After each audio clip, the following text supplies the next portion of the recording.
أعوذ بالله من الشيطان الرجيم.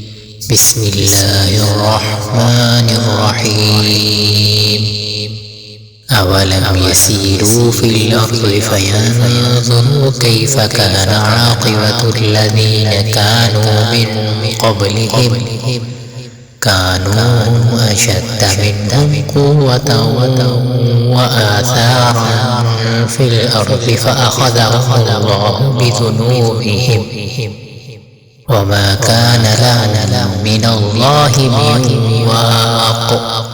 ذلك بأنهم كانت تأتيهم رسلهم بالبينات فكفروا فأخذهم الله إنه قوي شديد العقاب.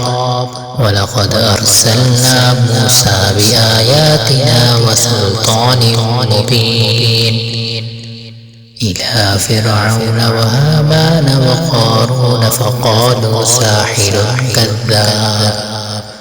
فلما جاءهم بالحق من عندنا قالوا اقتلوا أبناء الذين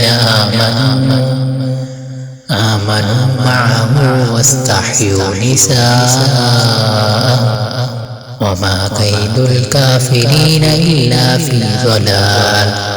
وقال فرعون ذروني أقتل موسى وليدع ربه إني أخاف أن يبدل دينكم أو أن يظهر في الأرض الفساد.